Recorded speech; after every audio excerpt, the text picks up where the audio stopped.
Oh. Donc nous sommes en tenue pour pouvoir... Nous sommes en tenue, on va pouvoir attaquer la liste des ingrédients. Farine. Les ingrédients. Des ingrédients. Des ingrédients. Dis-le normalement.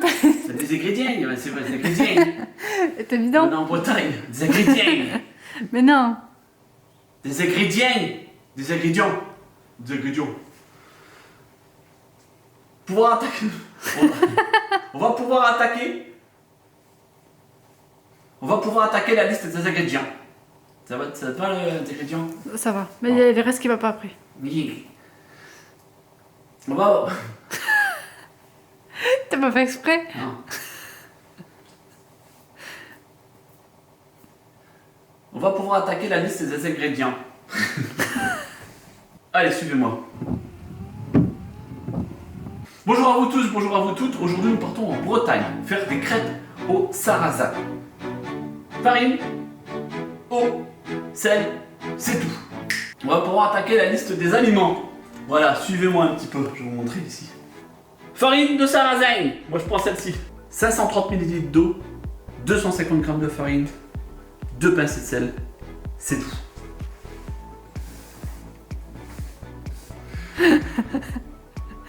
La liste des aliments. Bah, ok.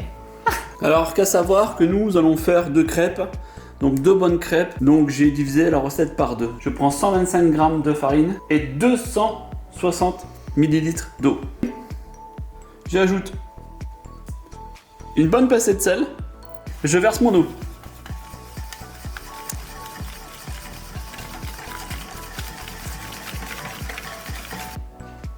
Alors pendant que la pâte repose au réfrigérateur pendant au moins 2 heures, on peut la préparer la veille pour le lendemain, on va préparer les ingrédients. On peut la garnir comme on veut. Ingrédients, on peut y mettre du jambon, on peut y mettre donc du fromage, on peut y mettre des jambons de poulet, des jambons de porc, donc on peut tout y mettre. Je précise bien que cette recette, c'est la recette la plus simple des galettes. Farine de blé noir, sel et eau, rien d'autre. Alors tout simplement, pour vous dire, pour pas nous fâcher avec le breton, on prend la recette la plus simple. Bidig ou poêle. Le bidig ou la bidig, le bidig I can fly, a bidig I can fly, chauffe à 230 degrés. Là il vient de s'éteindre donc il est chaud. Je vais vous présenter les accessoires. Les différentes spatules et les différents raclots. J'appelle ça un raclot, ils appellent ça une raclette. Moi j'appelle ça un raclot. Vous en avez en inox. Vous en avez en bois, les plus traditionnels. Voilà, ça c'est les spatules pour décoller la crêpe. Vous la manipulez en inox. Et la traditionnelle aussi en bois. Voilà. Ça, moi je vais utiliser les deux là en bois, je préfère. Je la trempe dans l'eau, je la laisse dans l'eau. Elle y reste. Celle-ci, je les range pour plus tard. Je m'en sers quasiment jamais. Maintenant, je vais vous présenter les aliments que j'ai utilisés moi, pour cette recette, pour garnir la crêpe, la galette plutôt. Je vais prendre de l'emmental en tranches. Vous pouvez prendre du gruyère râpé si vous le souhaitez, mais moi il me restait ça dans le frigo, donc j'ai utilisé ce que j'ai dans le frigo, je ne vais pas acheter exprès. Il me reste du jambon de porc, pareil, il me restait une tranche, donc je vais l'utiliser. Et du jambon de poulet. Ça, c'est pour ceux qui préfèrent le poulet, voilà, donc du jambon de poulet. Et un œuf.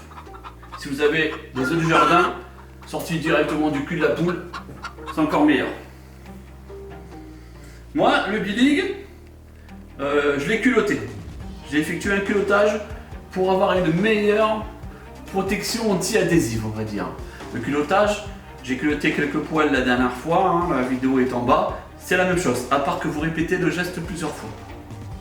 Avec un papier absorbant vous badigeonnez votre bilig, vous faites chauffer à 230-240 degrés, vous répétez 7 ou 8 fois l'opération, jusqu'à temps qu'effectivement vous obtenez cette couleur.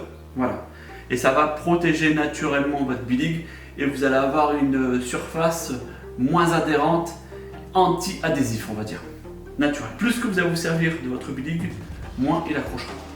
Maintenant on va passer à la partie technique. La voici. Avec un papier absorbant, une fois qu'elle a atteint la température, je m'en vais badigeonner la surface du bilig. Voilà. Sans en mettre trop. Voilà, sur les côtés aussi. Voilà. Alors le bilig n'est pas sale. C'est juste en fait un surplus de gras qu'il y avait sur le bilig. Parce que pour le protéger, le bilig, hein, comme les casseroles, comme les poêles, pardon, on met une petite pellicule d'huile sur la surface pour conserver. Je verse une quantité suffisante sur le bilig. Voilà.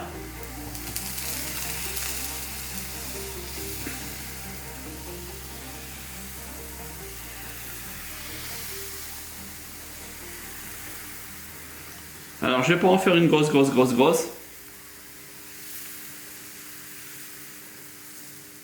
Alors bien sûr, plus vous en versez, plus que vous allez pouvoir l'étaler. On laisse cuire. Vous voyez, la vapeur d'eau se dégage.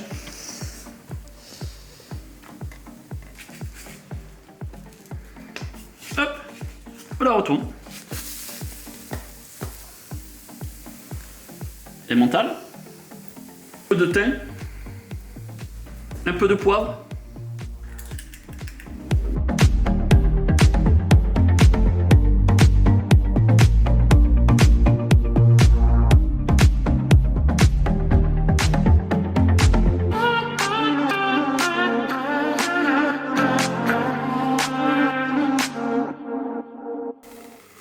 Alors là, je vous mets un bol retourné, transparent, que vous puissiez voir. Ensuite, le bol délicatement. Un petit peu de beurre fondu pour la beauté. Il y en a qui y ajoutent des œufs, il y en a qui y ajoutent du lait, il y a plein de trucs dans la farine. Nous, on va rien à rajouter. On n'a rien du tout. Eau, farine et sel, c'est tout. Voilà. Voilà, on a une galette bien croustillante. Voilà.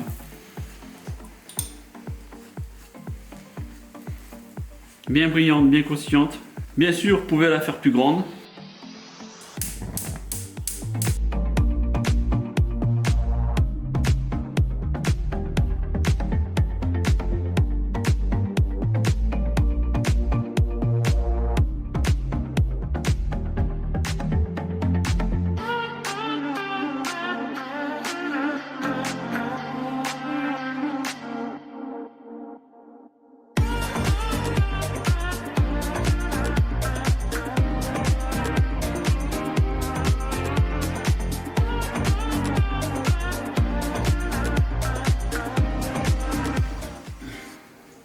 J'allais oublier, je suis en train d'enlever mon tablier.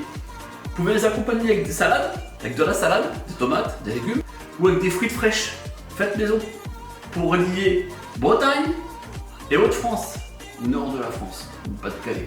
Voilà. Si vous voulez la recette des frites fraîches, des frites belges, des véritables frites belges, prochaine vidéo, ici, en bas là, vous cliquez sur le lien. A très bientôt. Au revoir et merci au Tipeee. Oh.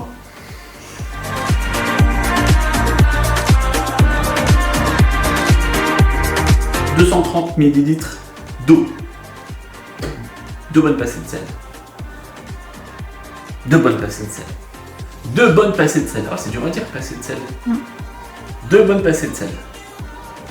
Alors faire. 250 g de farine. 2 pincées de sel et 530 ml d'eau. Alors, je vais refaire. 530 ml d'eau 250 g de farine, 2 pincées de sel,